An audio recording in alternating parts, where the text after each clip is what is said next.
Today we're going to learn about proportions. A proportion, to understand it, you need to first understand what a ratio is. A ratio is simply a comparison of two quantities. For an example, we could see it written as A, the word 2, and then B, or we could see it written as A with a semicolon, B, or we could have A over B. So these are all different ways that we could represent a ratio.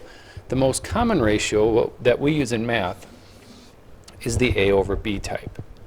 So those are our types of ratios, or that's how a ratio can be written. To understand a proportion, we need to understand ratios, because a proportion is just simply two ratios set equal to each other. Here's a question. The number of students in sports is 520. The number of students in high school or in school is 1,850. Find the athlete to student. Notice here it says athlete, the word to, student, ratio. It's telling us exactly what we want to do.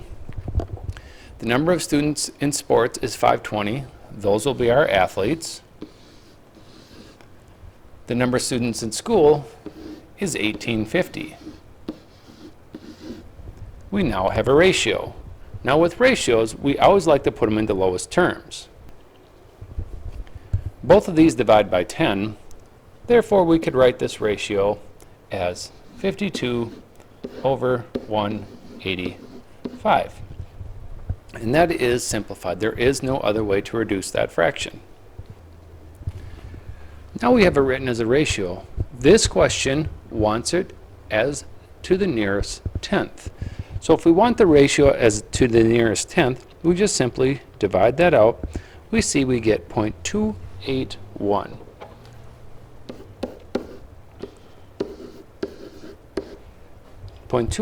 Now if we round this to the tenths, that's to the first decimal place, we look at the next decimal place. So rounded to the nearest tenth, our answer would be 0.3.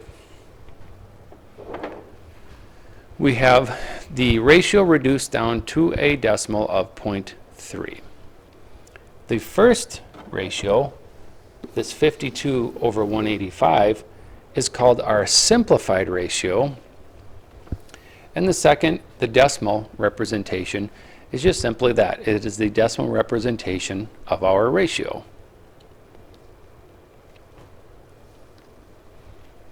Extended ratio. Now we said just a moment ago, a ratio is a comparison of two quantities. We could have an extended ratio. That's a comparison of three or more quantities. We could have multiple things here being compared. An example would mean A colon B colon C means there is the following ratios. There's a ratio of A to B, there's a ratio of B to C, and there's a ratio of A to C. So all of those could be compared. We could create three new fractions, A over B, B over C, A over C. That's an example of an extended ratio. We'll be using that coming up in our geometry questions. Here's a question. It says, in a triangle, the ratio of the measures of the three sides is 5, 12 to 13, and the perimeter is 90. Find the measures of the three sides. What we have here is a triangle. I've drawn one on the board here. Now what we're saying is this side could be 5, this side could be 12, and this side could be 13. But since it is just a ratio, what if the triangle was this big? Well, the sides are no longer 5, 12, and 13. They've all got bigger. But they've all gotten bigger by the same amount. Therefore, I will times all of them by x to represent how much bigger I'm making the triangle. For an example, here was my original triangle, which was 5, 12, 13. Maybe I extended this triangle and made it 3 times as big. If I made it 3 times as big, we would then have a 15, 36, 39 triangle. Okay, let's get back to the question at hand. We have this triangle, which is a 5, 12, 13 ratio. However, we don't exactly know the correct side lengths. But what we do know is that the perimeter of this triangle is 90. If you remember, we find perimeter by adding up the three sides. We have side 1, which is 5x, side 2, which is 12x, side 3, which is 13x. When I add the three sides up, I should get the perimeter, which is 90. When we add this up, we get 30x equals 90, x equals 3. Now check if that answers our question. The question said find the measures of the three sides. What we need to do is simply substitute back in. 3 times 12 would be 36. So we have the first side of our triangle is 36. The second side of our triangle would be 39. And the third side of our triangle would be 15. There we have it. We have the three sides of our triangle. This side is 36, this side is 39, and this side is 15. Proportions. Remember, that is what we were talking about this lesson being about. A proportion is an equation stating that two ratios are equal. When we're doing a proportion, we put two ratios equal to each other. For an example, A over B equals C over D. Where you've seen this the most is in your algebra class when you compared two fractions.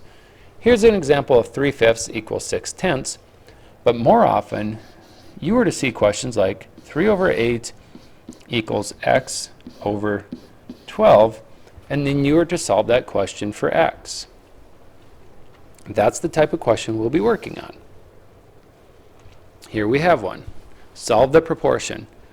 If you remember from what you learned in algebra, to solve proportions, we cross multiply. We will take 6 times y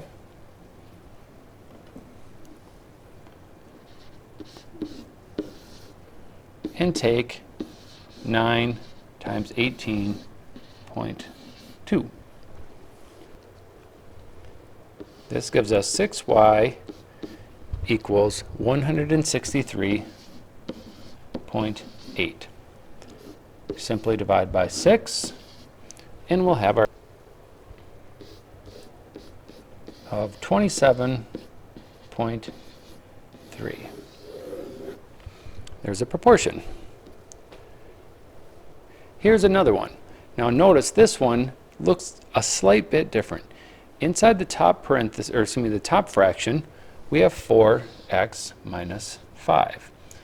The best thing to do is visualize that as being in parentheses, or actually add them to the problem. Now we have 6 times 4x minus 5 equals 3 times negative 26. Distribute out 24x minus 30 equals negative 78. Solve your equation.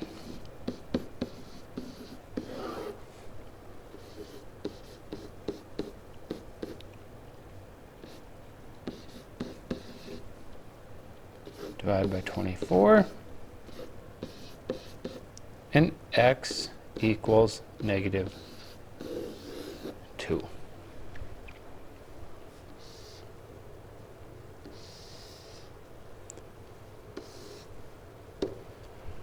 Now let's look at this from a scale model perspective. We have a boxcar and a train, has a length of 40 feet and a width of 9 feet. A scale model is made with a length of 16 inches. Find the width of the scale model.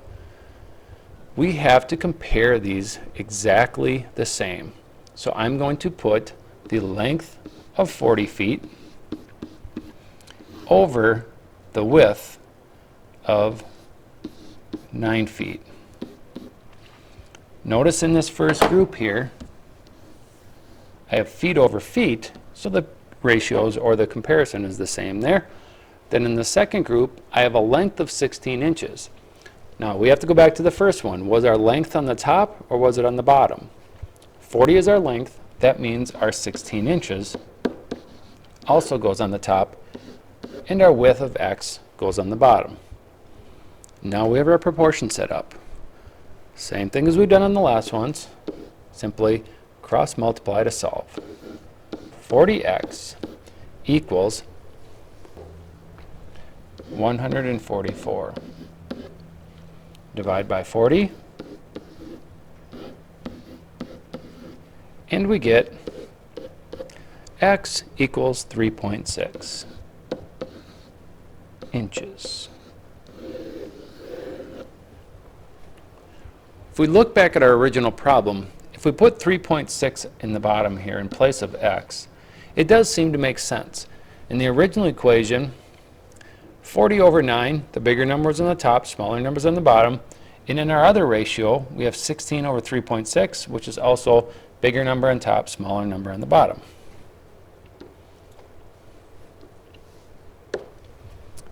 So a scale model, when we use those types of problems, is just a comparison between two quantities.